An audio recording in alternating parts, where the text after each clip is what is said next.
여러분 마음 가운데 이 세상 지금 어딘가에 전쟁이 진행 중에 있다고 느껴지십니까? 전혀 모르겠죠. 전혀 느껴지지 않습니다. 아마 TV와 매스 미디어가 없으면 우리가 전혀 모르고 지낼 거예요. 그렇죠? 옛날엔 큰 전쟁이 있을 때마다 사람들이 그저 소문으로 들어서 알았지, 이렇게 자세히 정말 그 군인들의 일거수일투족을 다 TV를 통해서, 라디오를 통해서, 또한 인터넷을 통해서 전부 보고를 듣고 사는 이런 세상이 참 얼마나 신기한지 모르겠습니다. 그리고 신문 기자들과 또한 아나운서들이 얼마나 집중적으로 질문해서 지금 군대가 어디가 있으며 또 무엇을 하고 있으며 무슨 무기가 무슨 폭탄을 투하했으며 또 상대방에서 무슨 작전을 하고 있고, 참 얼마나 집요하게 질문들을 하고 알려고 하는지, 참 그런 시대에 우리가 살고 있습니다. 그런데 저 멀리서 전쟁이 있기 때문에 우리에겐 아무런 어떤 영향도 없는 것 같고 또 전혀 아무런 요동이 없는 것처럼 느껴집니다. 그러므로 이 세상의 역사에 우리 바로 주위에서 일어나지 않는 일들은 아무리 크다고 할지라도 내 몸에 와서 닿기 전까지, 내 피부에 와서 닿고 실제 내 가족의 생활에 영향을 주기 전까지는 사실은 우리와 사실은 상관이 없는 것입니다. 어떤 의미에서 그렇지 않습니까? 그러므로 이것은 무슨 말이냐면, 성경의 마지막 시대에 있을 여러 가지 환난들과 시련들과 어려운 것들을 말하고 있지만, 그러나 그것이 실제 나의 생애 반경까지 다가올 때, 그때에 우리에게 감동이 되든지 슬픔이 되든지 고난이 되든지 아니면 무서움이 되는 것이지, 그렇지 않고 바로 우리 동네 끝에서 토네이도가 불어온다고 할지라도 우리 집 지붕이 날아가지 않으면 사실은 상관이 없는 것입니다. 그러므로 성경에 있는 모든 예언의 말씀들이 사실은 전부 다 차곡차곡 다 성취돼 가고 있는데도 불구하고 사람들은 느낄 수 없는 겁니다. 자기의 가슴 속에 와서 자기의 생활을 직접적으로 영향을 주면서 치기 전까지 느낄 수가 없는 겁니다. 그러므로 많은 성경에 있는 예언들이 성취되는 것들은 우리가 머리에서 상식적으로 아니면 지식적으로 파악하고 이해하는 것이지, 실제로 우리가 정말 그 속에 사는 것처럼 느끼고 살지를 못하는 것입니다. 그렇기 때문에 사람들이 우리 머리 가운데만 들어온 지식은 우리를 감화시킬 수가 없습니다. 우리를 변화시킬 수가 없습니다. 여러분, 시련이 닥칠 때, 6.25 사변 때 전쟁이 우리의 피부에 와 닿고 기차 그 위에 지붕이 올라가서 다 피난 가고 떨어져 죽고 굶주리고 전쟁 고아가 수십만이 생기고, 그럴 때, 그렇게 굶주리고 어려울 때, 그때 그런 사건이 우리에게 피부에 와서 닿는 것입니다. 여러분, 그러므로 이렇게 인포메이션이 많은 시대에 살면서 우리는 참 주의해야 될 것입니다. 왜냐하면 성경 말씀과 예언의 성취와 모든 진리가 한갓 우리의 마음속을 스쳐가는 인포메이션, 지식의 이해 정도밖에는 되지 않기 때문에 우리의 마음을 쳐서 변화시키기가 참 어려운 것입니다. 그래서 마지막 교회가 좋은다고 말씀했습니다. 뜻든 미지근하다고 말했습니다. 모를 때는 좀 나아요. 그러나 안다고 하기 때문에 문제입니다. 모를 때 모르고 있다가 갑자기 어떤 소식을 들으면 마음 가운데 충격을 받습니다. 그러나 너무나 많은 것을 듣습니다. 제가 여러 곳을 다니면서 보면 이 세상에 진리가 충만합니다. 별 사람들이 다 있고 별 가르침이 다 있고 별 해석이 다 있고, 이 세상에 진리라고 하는 것이 세상에 참으로 강수처럼 충만합니다.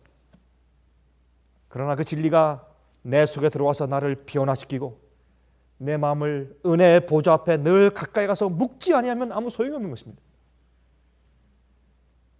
참 이렇게 평안하게 예배 드릴 수 있는 건 얼마나 하나님께 감사합니까? 지금 이 지구 한쪽에서는 지금 엄청난 재난 가운데서 사람들이 숨을 죽이면서 언제 목숨이 끊어질지 모르는 그런 심각한 전쟁의 분위기 속에서 사람들이 떨고 있는데 이렇게 편안하게 예배를 드릴 수 있으니 얼마나 주 앞에 감사한지 모르겠습니다. 좀 그런 마음이 참 제가 차를 타고 이곳으로 올 때 제 마음을 가득 채우는 것을 제가 느끼게 되었습니다. 정말 제 가슴을 가득 메워오는 그런 감사와 평화와 또 이렇게 인포메이션이 많이 있는 시대에 살고 있지만 그러나 사람들이 진리를 정말 자기의 것으로 진리를 사랑하는 경험을 하지 않고 살고 있는 사람들이 얼마나 위험한가 하는 것을 다시 한번 느끼게 되었습니다. 진리의 사랑을 받지 않으면 결국은 진리를 알면서 죽는 것입니다. 진리를 다 알고 멸망당하는 것처럼 불쌍한 것이 없는 것입니다.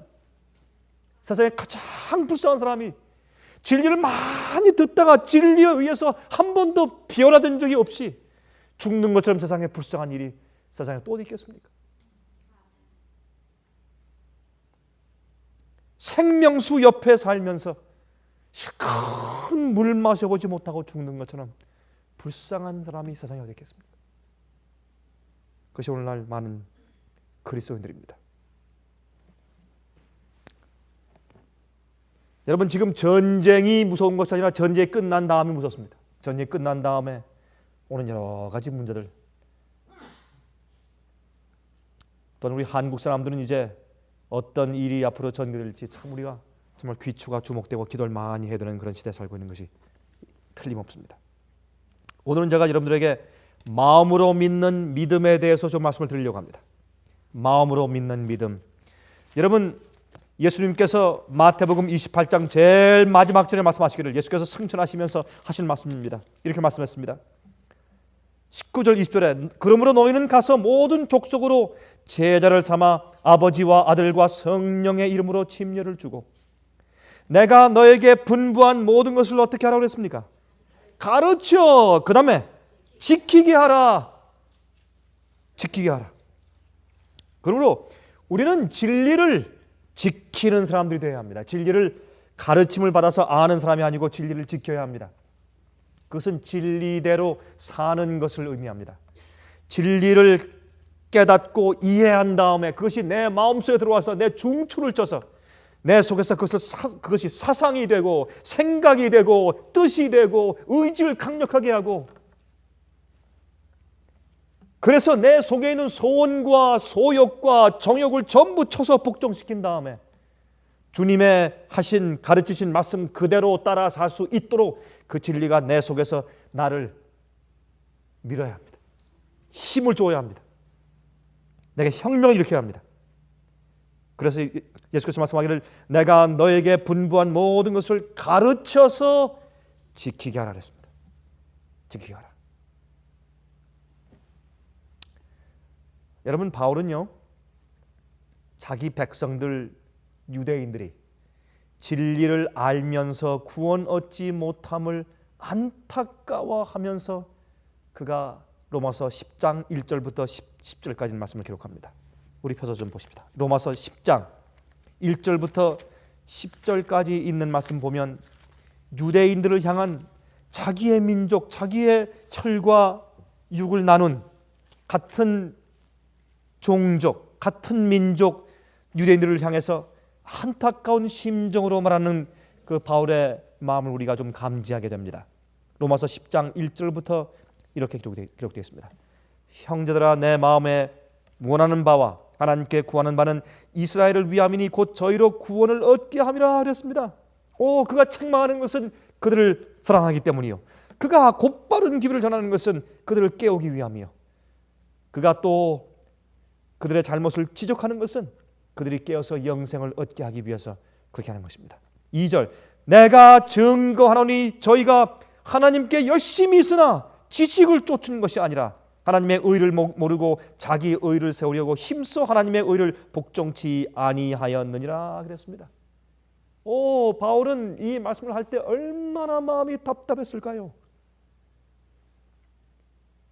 유대인들에게 예배가 있고 율법이 있고 성소가 있고 언약이 있고 성경이 있고 메시아가 그 유대인 가운데 태어나셨고 여러분, 세상에 그런 특권을 가진 백성들이 어디 있어요? 일찍이 인류 역사 가운데서 유대인 같은 특권 가진 백성들이 없습니다. 그러나 그들이 진리의 지식을 가지고 있으면서도 자기의 열심만 있어요. 하나님의 의를 모르고 자기의 의를 세우려고 해요. 그게 무슨 말입니까? 오늘날 얼마나 많은 그리스도인들이 그렇게 살고 있는지 모릅니다. 그런데 흥미있는 것은 말이죠, 여러분, 십자가 이전에는 유대인들과 이스라엘 백성들에 의해서 율법주의적인 사고방식으로 하나님의 의가 아니라 자기들의 의를 세우기 위해서 율법을 지켜서 그러한 공로로 구원을 얻으려고 했습니다. 하나님께서 우리 속에 의를 이루셔야 합니다. 그것은 주님께서 하시는 방법이 있어요. 주님께서 우리 속에 하나님의 의를 이루시는 방법이 있습니다. 그래서 로마서 5장에 말씀하기를 율법 이외의 다른 의를 주님께서 나타내셨다고 설명하는 것입니다. 이저 사도 바울이. 그런데 마귀는 교회 속에 들어와서 예수님의 십자가 이후에는 정반대의 역사를 이루어놓고 있습니다. 특별히 현대 시대는 그렇습니다.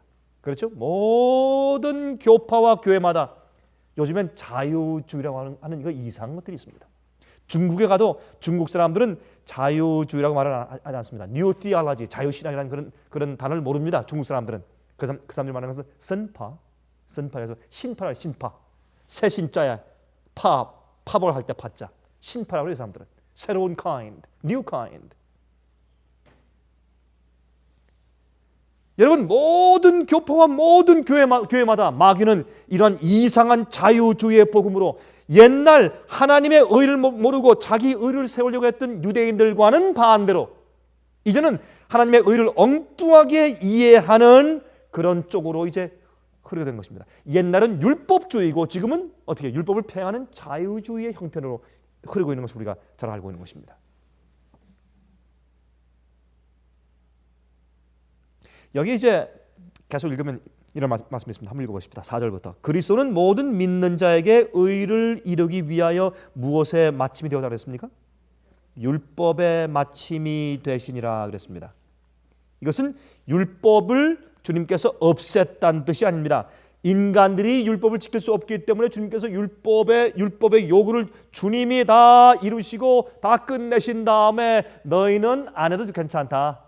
내가 다 했으니 너희가 나만 믿으면 내가 한 것을 너희가 다 전가해서 나의 공로로 그냥 구원해 줄게. 이렇게 이해하는 것이 오늘날 심파입니다. 여러분, 중국 사람들한테 물어보면 그것을 잘 이해합니다. 중국 사람들은 이 공산주의 그 세계에서 오랫동안 있었기 때문에 그들이 옛날에 가지고 있던 원래 정통신앙을 꽤 많이 유지하고 있어요. 그래서 그들은 이제 서구 세계에서부터 들어오고 있는 신파의 운동의 가르침을 보면서 그들은 충격을 받고 놀라는 것입니다. 아, 우리가 원래 알던 복음은 이런 것이 아니었는데. 그렇게 말하는 것입니다. 여기에 율법의 마침이라고 하는 것은 이 헬라 말로 텔로스는 완성이라는 뜻입니다. 완성, 성취라는 뜻입니다. 성취, 그 의도가, 그 의미가. 그러므로 그리스도께서 믿는 자에게 의를 이루기 위해서 율법을 다 이루어 놓으셨는데 그 율법이 우리 속에서 이루어지게 하는 그런 이제 의를 이루는 일을 주님께서 하신다고 말입니다. 5절. 모세가 기록하되 율법으로 말미암는 의를 행하는 사람은 그 의로 살리라 하였거니와 믿음으로 말미암는 의는 이같이 말하되 내 마음에 누가 하늘에 올라가겠느냐 하지 말라 하니 올라가겠느냐 하면 그리스도를 모셔 내려는 것이요 혹 누가 음부에 내려가겠느냐 하지 말라 하니 내려가겠느냐 하면 그리스도를 죽은 자 가운데서 모셔 올리려는 것이라. 이게 무슨 말입니까? 이건 쉽게 얘기해서 좀 여기에는 그 말씀의 문맥이 좀 이야기가 좀 까다롭게 기록되어 있지만 그렇게 어려운 말씀이 아닙니다. 쉽게 얘기해서 누가 하늘에 올라가서 예수님 빨리 내려와서 우리 죄를 위해서 대속하신 죽음을 죽어주십시오. 빨리 내려와서 십자가에 좀 돌아가 주십시오. 그렇게 누가 할 필요가 있겠느냐? 왜? 예수님께서 이미 이 땅에 오셔서 십자가에 돌아가시고 부활하셨지 않느냐? 그 말입니다. 다시 말해서 우리의 의를 이루고 우리의 구원을 이루기 위해서 하늘에 올라가서 하나님의 아들 예수 그리스도께 빨리 내려와서 우리의 구원을 이루어 주십시오라고 그렇게 부탁할 필요가 없다. 왜? 이미 해 놓으셨으니까. 그 말입니다. 또 누가 지금 무덤 속에 내려가서 예수님 빨리 부활해 주십시오. 그래야 우리가 살죠. 그렇게 할 필요가 없다고 말입니다. 왜? 예수께서 이미 죽은 자에서 부활하신 다음에 하늘에 승천하셨으니까 그런 말입니다. 그런 말을 지금 하는 것입니다. 그러므로 8절에 우리가 믿기 위해서 주님께서 우리가 우리의 의를 이루기 위해서 우리가 우리의 구원을 이루기 위해서 우리가 이루는 일이 아니고 예수님의 성육신과 죽음과 부활은 이미 이루어진 일인데 그 이미 이루어진 구원의 복음이 우리에게 이미 소식으로 진리로 우리 이미 귀에 와 있지 않느냐 그런 말입니다. 다시 말해서 우리가 구원 얻기 위해서 우리가 믿음을 가지기 위해서 우리가 할 일이 없다 그 말입니다. 이미 우리가 구원 얻기 위한 믿기 위한 모든 일이 다 지금 준비되고 역사가 다 이루어진 상태에 있다 그것을 말하는 것입니다. 8절 그러면 무엇을 말하느냐? 말씀이 내게 가까워 내 입에 있으며 내 마음에 있다 하였으니 곧 우리가 전파하는 믿음의 말씀이라. 그러므로 예수님 내려와 주십시오. 아니면 예수님 빨리 부활해 주십시오. 말할 필요가 없단 말입니다. 왜? 이미 다 하셨으니까. 이미 다 이루시고 다 역사하시고 다 이루시고 준비해 놓으셨기 때문에 우리는 그저 그 주께서 해 놓으신 구원의 보장을 우리가 믿으면 된다고 말입니다. 그 복음의 말씀이 우리를 통해서 너에게 이미 들려졌고 그 말입니다. 다시 말해서 너희가 들을 기회가 없었느냐? 아니다. 이미 복음이 너에게 가 있다 그 말입니다. 진리는 세상에 어디에나 다 있다 그 말입니다. 진리는 가는 곳마다 다 전파되어 있기 때문에 찾는 자에게 진리는 다 있다는 것입니다. 그러면 진리가 너무 어려워서 깨닫지 못하는가? 아닙니다 라고 말하는 것입니다. 이방인들도 듣고 깨달아서 교회에 오는데 어떻게 유대인들이 알지 못하겠는가? 그런 말입니다. 이미 이 진리가 너희가 들었고 너희 마음속에 들어갔느니라 그렇게 말하는 것입니다. 그런데 9절 그 들은 바 모든 진리를 들은 마음속에 진리를 가지고 있는 그 진리에 의해서 그 진리가 마음속에 들어간 그 진리를 믿는 믿음에 의해서 이제 어떻게 합니까? 9절 내가 만일 내 입으로 예수를 주로 시인하며 또 하나님께서 그를 죽은 자 가운데서 살리신 것을 내 마음에 어떻게 하면? 믿으면 구원을 얻으리니 사람이 마음으로 믿어 의에 이르고 입으로 시인하여 구원에 이르느니라. 이번 주에 말이죠. 한 분이 저한테 전화가 왔어요. 전화가 와가지고 이제 저희가 쭉 얘기를 하면서 자꾸 주장하는 것은 목사님 성경에 말씀하기를 로마서 10장 10절 보십시오. 목사님 못 봤습니까? 다시 한번 읽어보십시오. 예, 제가 봤죠. 한 번 더 다시 한번 읽어보세요. 제가 읽어봤습니다. 목사님 몇 번 읽어보셨습니까? 제가 수십 번, 수백 번 읽었습니다. 아니 그런데 이해가 안 되십니까? 여기 말씀하기를 단순하게 사람이 마음으로 믿으면 의에 이르고 입으로 시인하면 구원에 이른다고 했는데 뭐 자꾸 순정, 열매 자꾸 말하시고 성을 말씀하십니까? 그 소용없습니다. 그렇게 항의를 해요 저한테. 그분이 저를 가르치려고 한 30분 동안 이제 애를 썼어요. 성경을 가지고. 여러분들이시요. 여기에 사람이 마음으로 믿어 의에 이르고 입으로 시인하여 구원에 이른다. 그게 무슨 말입니까? 우리 신명기 30장에 있는 말씀을 좀 가서 잠깐 보고 좀 돌아오십시다. 신명기 30장입니다. 신명기 30장 11절부터 14절까지 보시면 우리가 아까 로마서 10장의 그 6절부터 7절까지 있는 말씀이 바로 신명기에 있는 모세가 한 말을 빌려서 인용해서 사도 바울이 사용한 것을 우리가 이해하게 됩니다. 보십시다. 신명기 30장 11절부터 보십시다. 내가 오늘날 내게 명한 이 명령은 내게 어려운 것도 아니요 먼 것도 아니라 하늘에 있는 것이 아니니 내가 이르기를 누가 우리를 위하여 하늘에 올라가서 그 명령을 우리에게로 가지고 와서 우리에게 들려 행하게 할고 할 것이 아니요 이것이 바다 밖에 있는 것이 아니니 내가 이르기를 누가 우리를 위하여 바다를 건너가서 그 명령을 우리에게 가지고 와서 우리에게 들려 행하게 할고 할 것도 아니라 오직 그 말씀이 내게 심히 가까워서 내 입에 있으며 내 마음에 있은즉 내가 이를 행할 수 있느니라 그랬습니다. 여러분 여기 있는 말씀은 지금 이 모세가 무슨 말씀합니까? 주께서 어떻게 생명을 주는 말씀과 또한 그들이 그 순종하면 생명과 복을 얻고 또한 불순종하면 화를 얻는 그런 주의 말씀을 그들에게 준 것을 이게 설명하고 있죠.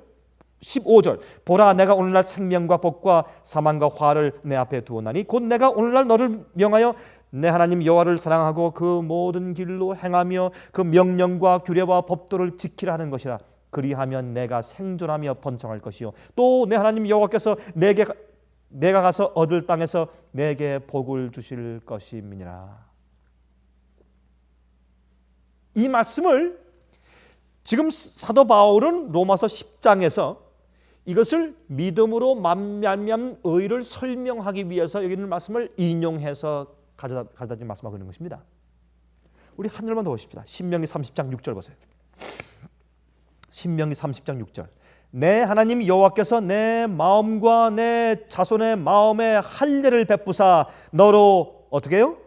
마음을 다하며 성품을 다하여 내 하나님 여호와를 사랑하게 하사 너로 생명을 얻게 하실 것이며 그랬습니다.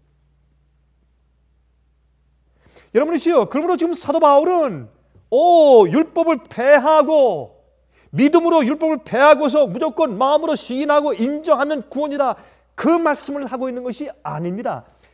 하나님께서는 우리 마음속에서 이 율법을 우리가 지키려고 애쓰는 노력을 통해서 주님의 율법을 이루는 그 일이 안 되기 때문에 하나님의 율법을 지킬 수 있는, 다시 말해서 하나님의 의를 이룰 수 있는 다른 의를 우리에게 소개해 주시는데 그것이 예수 그리스도를 통한 십자가의 은혜인 것입니다. 십자가를 보여주심으로 감동을 받은 사람들이 아까 읽었지 않습니까? 하나님을 어떻게 해요?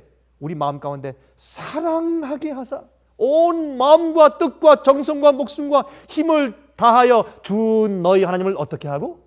사랑하고. 그것이 계명 아닙니까? 주 하나님을 사랑하고 또한 내 이웃을 내 몸과 같이 사랑하라. 사랑하라. 그러므로 여기에 있는 지금 이 얘기는 하나님께서 우리 마음속에 하나님을 온 마음을 다해 사랑하고 내 이웃을 사랑할 수 있는 그런 마음을, 그런 사랑을 우리 마음 가운데 넣어 줄 수 있는 다른 방법을 주님께서 고안하신 겁니다. 그게 예수 그리스도를 통해서 하시는 것입니다. 그래서 여기 보세요. 아까 신명기 30장 6절에 말씀하기를 마음의 할례를 받으라. 그것은 여러분 예레미야서에도 있고 신명기에도 있고 또한 에스겔서에도 있고 여러 번 나오죠. 그게 무슨 뜻입니까? 출애굽기서에도 나오고. 그 뜻은 구약 성경에 있는 거듭나라는 그런 말입니다. 거듭나라, 회개하라, 세상을 포기하고 버리라. 그 말이 마음을 바꾸라, 그 뜻이 마음의 할례해라, 그런 뜻입니다. 할례는 어릴 때 어린아이의 고추의 끝을 자르는 것은, 그것은 뭐냐면 우리가 우리 속에 있는 세속적인 것을, 세상적인 것을 잘라서 버리고 하나님께 헌신한 것을 의미하는 것입니다. 그것은 마음속에 있는 할례를 의미합니다. 내 속에 있는 죄, 내 속에 있는 우상, 내가 하나님보다 더 사랑하는 것들, 주의 뜻보다 나의 뜻대로 살려고 하는 나의 욕심과 모든 고집을 잘라서 버리는 것을 마음의 할례로 성경은 설명하는 것입니다. 그렇게 해서 9절에 보세요. 저 로마서 10장 9절로 돌아가십시다.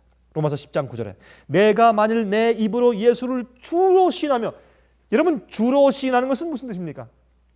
우리가 예수님을 우리의 구세주로 받으면 그 다음에 주님은 우리의 주인입니다. Master. 우리에게 이렇게 저렇게 명령할 수 있는 주인입니다. 여러분 우리가 주님을 우리의 구세주로 인정하고 받을 때 동시에 우리가 주님을 우리의 생애를 주장하시는 왕으로, 주인으로 받는 것입니다. 그러므로 예수를 주로 시인하며 또 하나님께서 그를 죽은 자 가운데서 살리신 것을 내 마음에 믿으면 무슨 뜻입니까?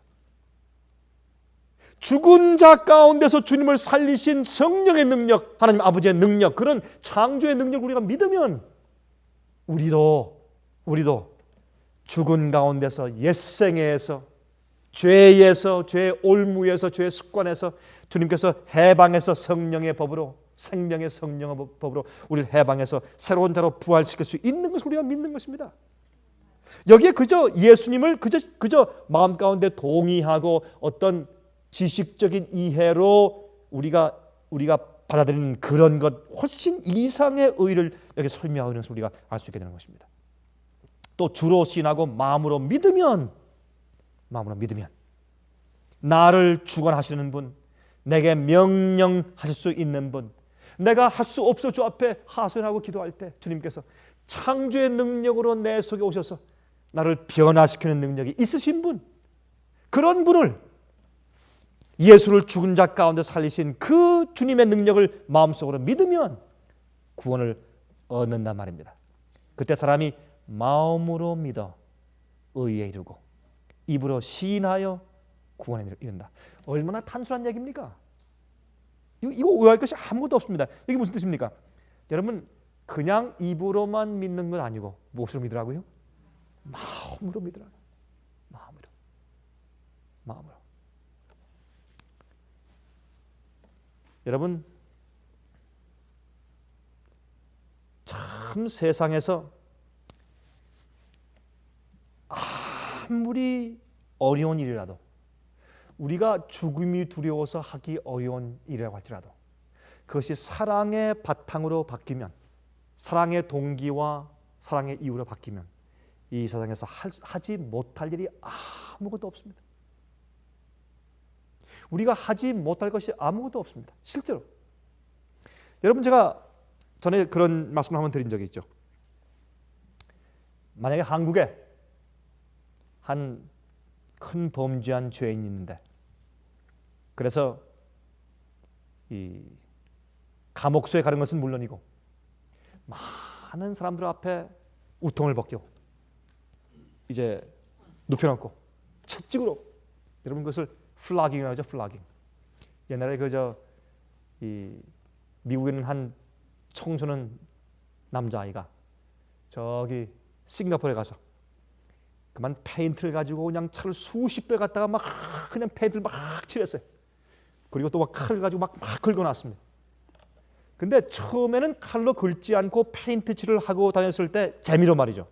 그랬을 때 경찰이 잡아가지고 그 학생이 미국 아이이기 때문에 훈방해서 용서해 줬습니다. 여러분, 싱가포르에 가면 말이죠, 이제 길 걸어가다가 침 뱉든지 끔을 뱉어도 벌금입니다. 담배를 피고 꽁초를 버려요? 영창이에요. 그렇게 강력한 그런 법을 가진 나라가 싱가포르예요. 그래서 싱가포르에 가면 그 거리가 아주 깨끗합니다. 정말 쓰레기 하나 없습니다. 두 번째, 이 아이가 다니면서 이제 또 페인트로 그냥 막 차를 막 칠하고 또 막 칼로 막 긁었습니다. 두 번째 잡혔습니다. 그때 이제 퍼블릭 센텐스, 이 공개 처형을 하게 됐습니다.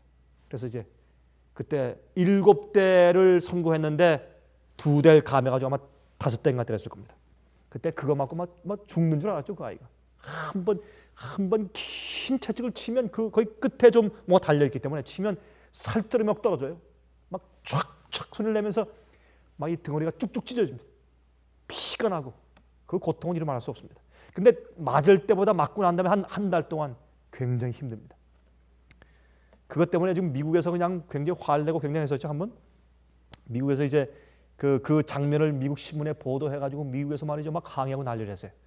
근데 그 항의한 얘기를 듣고 나서 제가 그 이후에 제가 싱가포르에 가봤으니까 싱가포르에 있는 사람들이 다 웃어요. 세상에, 아니 미국에는 세상에 이렇게 한 번 용서해주고 두 번째 한 번 버릇을 가르치기 위해서 한 번 이렇게 혼을 내주는데 이거 가지고 다 미국 전국이 그냥 떠들고 뭐 항의하고, 참 저러니 어떻게 미국의 청소년들이 제대로 될 수 있겠냐고 다 웃어요. 이제 그런 일이 있었습니다. 그런데 만약 말이죠, 한국에 한 범죄인이 있다고 하십시다. 그 사람이 큰 죄를 지었습니다. 파렴치한 죄인입니다. 제가 여러분들이 요즘에 칼기의 값이 얼마인지 모르겠습니다. 그러나 전성기에 여름에 제일 비쌀 때 여러분의 주머니에서 돈을 꺼내가지고 여러분이 비행기표를 사가지고 여러분이 가가지고 그 많은 사람이 모인 그 중간에 들어가서 그 사람을 비키라고 하고 여러분이 대신 옷을 벗고 가서 그 사람 대신해서 한 12대를 맞고 오시겠습니까? 하실 만한 분 계세요? 안 하세요? 저도 안 하겠습니다. 제가 이런 질문을 제가 가는 곳마다 꽤 많이 질문하고 다니는데 중국에 있는 사람들까지도 자기도 안 한대요. 그런 바보들 은 절대 안 한대요. 아무도 제가 다니면서 그런 질문을 할 때 하겠다는 사람을 제가 한 번도 만난 적이 없습니다. 근데 참 이상하죠. 우리가 그리스도인들 아닙니까?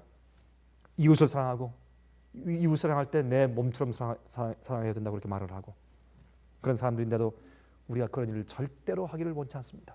왜요? 그건 바보짓입니다. 누가 죄인을 위해서 그렇게 하겠습니까? 그렇게 천면피한 사람을 위해서 누가 대신 매를 맞아주겠습니까? 그런데 우리가 갑자기 이제 거기에 이제 등을 대고 매를 맞을 그 사람이 내 자식이라고 받고 생각해버리면 그 픽처리, 그 사진이 전적으로 달라져 버려요. 여러분 안 그래요? 적어도 저에겐 그렇습니다. 만약에 제 딸이 거기에 누워 있다면 전 갑니다. 두 손목을 자른다고 해도 전 갑니다. 대신 전 갈 겁니다. 전 갈 수 있습니다. 가서 대신 맞을 겁니다. 제 돈을 제 주머니에서 제가 꺼내서 제가 가서 대신해서 저 맞을 겁니다. 왜요? 제 딸이기 때문에, 제 자식이기 때문에. 제가 사랑하니까. 그 아이의 고통을 보는 것보다는 제가 대신 고통받는 것이 훨씬 나을 것이기 때문에 그렇습니다. 그러므로 하나님께서 우리 마음 가운데 지금 구원의 의를 이루시는데 우리의 인간의 우리 힘으로 우리 노력으로 공로로 해보려고 하는 유대인의 율법주의의 의가 아니고 하나님의 의를 이루려고 하는 것인데 그것은 어떻게 해요? 예수 그리스도의 성육신과 죽으심과 부활을 통해서 우리 마음 가운데 복음을 주어서 그 복음이 우리 마음속에서 닿아요. 우리의 귀에 들어와서 우리 마음속에 들어가면 우리 마음을 깊이 감동하는 것입니다. 그렇군요.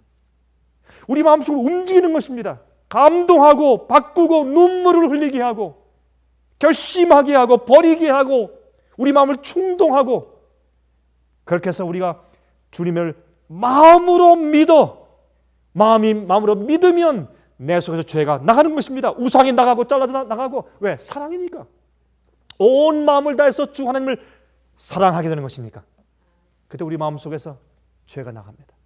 우상이 나가고 내가 좋아하던 과거의 죄악의 모든 올무가 나가는 것입니다. 그거 참 이상합니다. 그게 십자가의 보혈의 능력 아닙니까? 그렇게 나가는 것이 마음으로 믿는 것입니다. 마음으로 주님을 사랑하면 자연히 주님을 기쁘시게 하고 싶고 계명을 지키고 싶고 순종하고 싶어지는 것입니다. 아무리 말로 해도 자식들이 부모를 순종하지 않습니다. 그러나 자식들과 부모 사이에 사랑의 관계가 연결지어지면 아무리 하지 말라고 해도 부모를 공경하고 순종하는 것입니다. 왜? 사랑의 힘이 있으니까.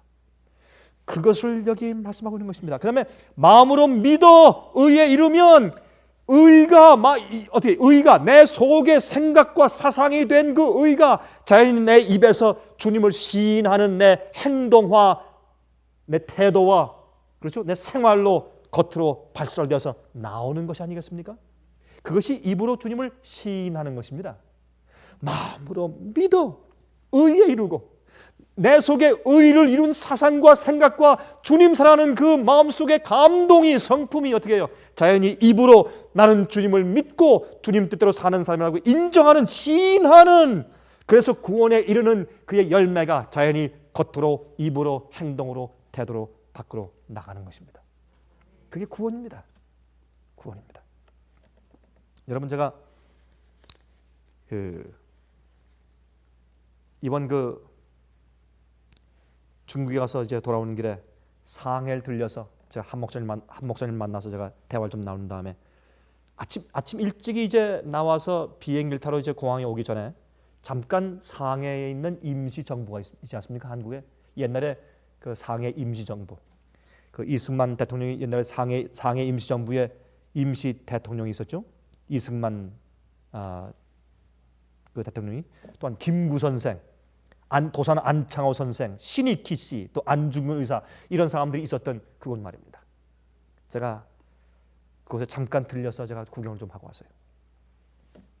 거기 가니까 정말 각 그 옛날 임시정부 때 수고한 사람들의 얼굴들이 다 거기 붙어 있고, 그들의 글들이, 그들의 필체가 다 전시되어 있고, 또한 사진들로 그들이 얼마나 고생하고 또 얼마나 이제 독립운동을 위해서 애썼는지를 쭉 설명한 그런 장면을 제가 쭉 보았습니다. 그런데 제 마음 가운데 한 가지 좀 부담을 주는 것은 뭐냐면, 그렇게 애썼던 분들이, 그렇게 독립을 위해서 그렇게 애쓰고 헌신했던 분들이 열심을 다해서 공로를 세우고 애쓰고 정말 국가의 독립을 위해서 그렇게 애썼던 그분들이 국가가 독립한 다음에 어떻게 했습니까? 서로 싸우지 않았습니까, 여러분? 서로 책임자가 되기 위해서 서로 알력을 가지고 사실 싸우지 않았습니까? 그것이 뒤에 있는 우리 한국의 이 역사의 야사가 아닙니까? 그래서 백범 김구씨는 저기 북한 쪽으로 올라가서 죽었지 않습니까? 신익희 씨는 부산에서 기차를 타고 올라오다가 암살당해 죽었지 않습니까? 왜 그렇습니까? 여러분이시여, 하나님께서 이루시는 의의 방법 말고 인간은 인간의 방법과 계획은 우리를 변화시킬 수가 없는 것입니다. 그러므로 예수께서 하늘에서 이 땅에 오신 겁니다.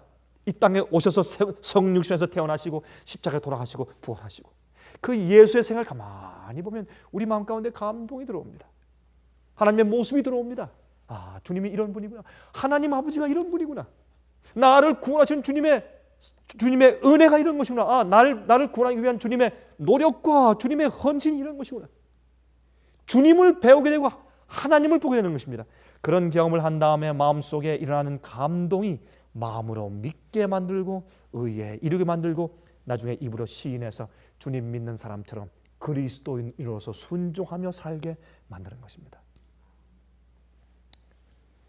여러분, 제가 한 가지 얘기를 좀 하겠습니다. 근데 이 얘기는 제가 읽어야 합니다. 이 얘기를 하면 흥미가 없고, 이건 읽어야 합니다. 제가 좀 읽어드리겠어요. 제가 여러분에게 이 얘기를 읽어드리는 경험은 제가 아마 참 드문 그런 경험인데, 제가 이번엔 좀 제가 한 가지 얘기를 좀 읽어드리겠습니다. 참 아주 감동적인 얘기인데, 아주 간단하고 단순한 얘기예요. 그러나 잘 들어보세요. 이것이 무엇을 의미하는지. 이것이 마음으로 믿는 자들이 하나님을 살아 계신 분으로 지금 내 앞에 계신 것처럼 느끼고 사는 사람, 그게 무슨 삶인가 한번 보세요. 아주 작은 얘기지만 한번 들어보시기 바랍니다. 이 이야기는 하이딩 플레이스의 저자인 코리 텐붐 여사가 쓴 짤막한 이야기인데, 자기 아버지에 대한 이야기를 썼습니다. 한번 들어보시기 바랍니다.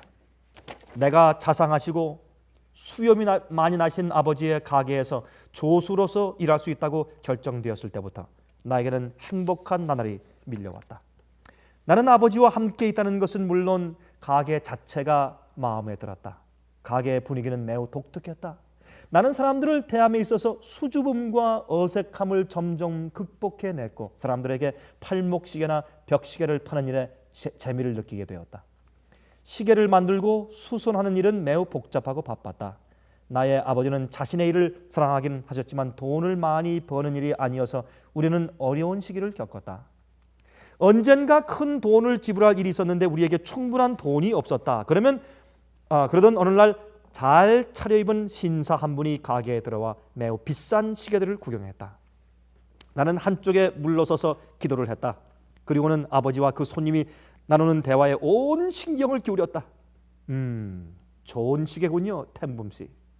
그 손님은 매우 비싼 시계를 손에 들고서 이렇게 말했다. 이런 시계를 찾고 있었습니다. 나는 숨을 죽이고 그 부유한 손님이 속주머니에 손을 넣어 두툼한 지갑 속에서 현금을 꺼내는 것을 보고서 눈을 감고야 말았다. 나는 밀린 돈을 지불하는 내 모습을 상상해보며 지난 수주일간 걱정했던 짐을 벗어버리는 홀가분함을 예상하고 있었다. 그 손님은 감탄하는 눈으로 시계를 바라보다가 이런 말을 했다. 여기 할렘의 훌륭한 시계 제조공인 벤 호튼 씨라고 있다던데 혹시 아십니까? 아버지는 고개를 끄덕이셨다. 실로 아버지는 할렘의 거의 모두를 알고 계셨다. 특히 시계 제조공들은 모두. 벤 호튼 씨가 돌아가시고 그분의 아들이 사업을 이어받았는데 나는 계속 그 집과 거래를 했었지요. 그런데 아들에게서 산 시계가 전혀 가지를 않더군요. 3번이나 수리를 맡겼는데 고칠 능력이 없나 보더군요. 그래서 다른 시계점을 찾아보기로 결심한 겁니다. 그래서 여기 오게 되었습니다. 그 시계를 보여주실 수 있습니까? 아버지가 말씀하셨다. 그러자 그 사람은 조끼 주머니에서 큰 시계를 꺼내 아버지에게 드렸다. 그럼 제가 좀 살펴볼까요? 아버지는 이렇게 말씀하시고서 시계 뚜껑을 열었다. 그리고는 무엇인가를 조종하시더니 그 손님에게 건네주시며 이렇게 말씀하셨다. 여기 있습니다. 아주 조그만 실수가 있었군요. 이제 괜찮습니다. 선생님, 저는 그 젊은 시계 제조공을 잘 알고 또 믿습니다. 언젠가는 자기 아버님처럼 이름을 날릴 겁니다. 염려 마시고 혹시 그 사람에게서 산 시계가 문제가 있다면 저에게 가져오십시오. 정성껏 돌봐드리겠습니다. 그럼 돈을 돌려드릴 테니 제가 준 그 시계를 저에게 돌려주십시오. 나는 큰 반감이 생겼지만 조용히 아버지가 시계를 돌려받고 돈을 그 손님에게 돌려주는 것을 보고 있을 수밖에 없었다. 그러자 손님은 정말 고맙다는 듯이 자신의 습관에 따라 허리를 깊이 숙여 인사를 하고는 문을 열고 나갔다. 그때 나의 가슴은 절망으로 가득 차 있었다. 아빠, 도대체 뭐 하는 거예요? 아버지는 쇠퇴 안경을 쓰신 눈으로 나를 조용히 바라보셨다. 코리아. 아버님이 입을 여셨다. 너는 벤 호튼 씨의 장례식에 내가 성경을 들고 간 것을 기억하지? 물론 나는 그 일을 기억한다. 할렘의 시계 제조공의 장례식 때에는 언제나 아버지가 성경을 앞에 놓고 조사를 읽으셨지 않은가?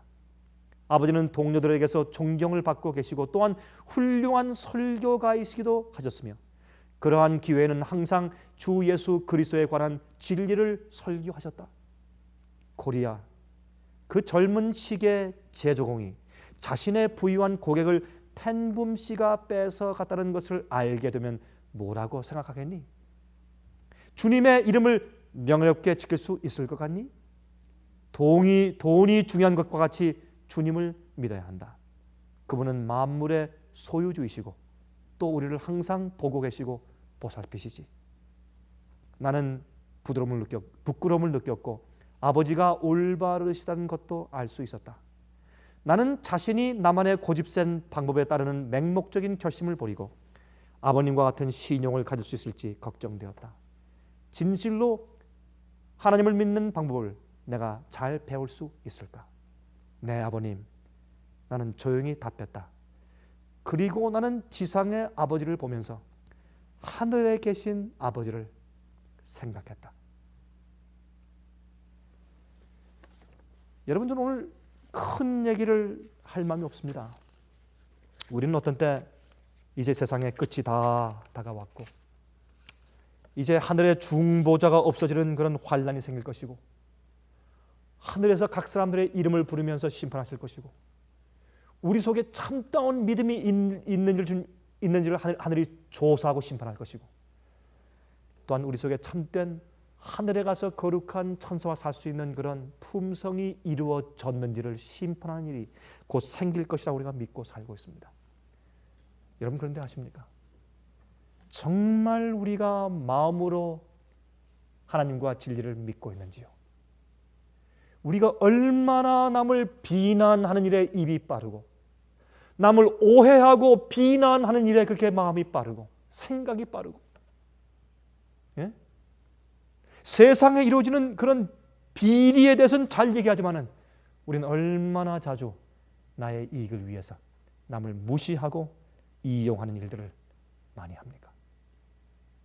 여러분, 마음으로 주님을 믿는다고 하는 것은 나를 의롭게 만드는 길입니다. 그게 주님께서 하나님의 의로 우리에게 베푸신 복음입니다.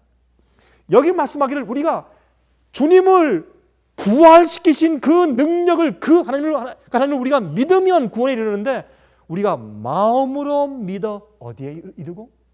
의에 이르고.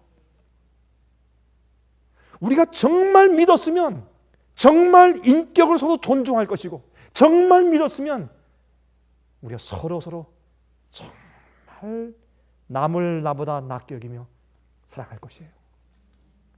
믿는 사람은 남을 무시하잖아요. 여러분 참 이상하죠?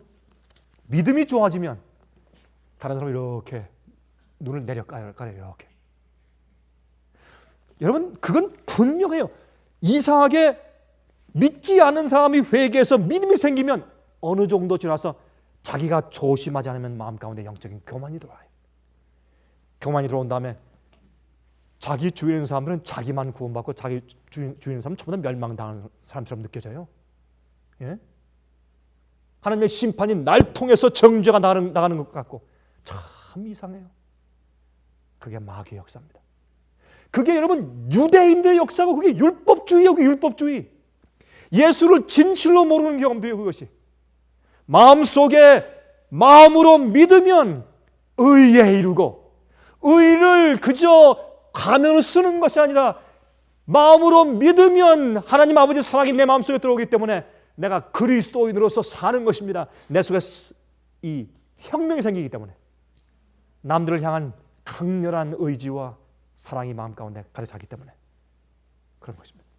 그래서 마음으로 믿으면 의에 이르고 그 다음에 입으로 주님을 시인하는데 우리의 생활과 계획과 남을 취급하는 것과 장사하는 것과 직장 생활하는 것과 모든 것들이 주님을 시인하고 입에서 주님을 높이는 생애가 우리의 열매로 나가는 것입니다.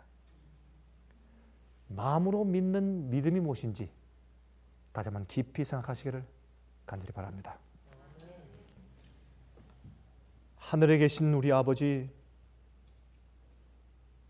우리가 아버지를 믿을 때 우리 온 마음을 다해서 믿기를 선택하고 원합니다. 자비하신 하늘에 계신 우리 아버지, 믿음은 아버지께서 우리를 지극히 사랑하셔서 독생자 예수를 보내신 그 사실을 믿는 것입니다. 예수님의 생애를 가만히 관찰하고 이해한 다음에 우리 마음속에 복받치는 감동과 감사함으로 반응하는 것이 믿음입니다. 하늘에 계신 아버지, 우리 마음속에 혹시 우리 자신의 의를 이루려고 하는 유대인들과 같은 그런 열심이 있으면 저희를 변화시켜 주시길 기도합니다. 또한 그저 피상적으로 어떤 일에 동의만 하면 되는 것 같은 그런 자유주의적인 사고방식이 우리 마음 가운데 있으면 저를 회개시켜 주시길 기도합니다. 정말 하나님 아버지를 알고 예수님을 깊이 알기 때문에 그 복음에 눈을 떠서 너무 감사해서 마음속 깊이 믿어서 정말 우리 마음과 사상과 생각이 의롭게 될 수 있도록 저희를 도와주시길 기도합니다. 그래서 우리 속에 생긴 그 의로움이 우리 입으로 주님을 시인하는 바깥 열매로 드러나게 하셔서 우리가 남들을 취급하는 일에서 다른 사람들이 예수를 볼 수 있게 해주시고 우리의 말과 행동과 서로 우리를 대접하는 우리의 생애 속에서 남들이 하나님을 볼 수 있게 해주시옵소서. 그러므로 우리가 그저 쉽게 그저 이기적으로 살짝 구원받기 위해서 이용하는 복음이 아니라 정말 마음속 깊이 주님을 믿는 믿음, 예수님을 죽음에서 부활시킨 창조의 능력을 믿는 믿음, 또한 주님을 우리의 주인으로 모시는 그 믿음, 그 믿음을 마음속으로 믿게 축복해 주시옵소서.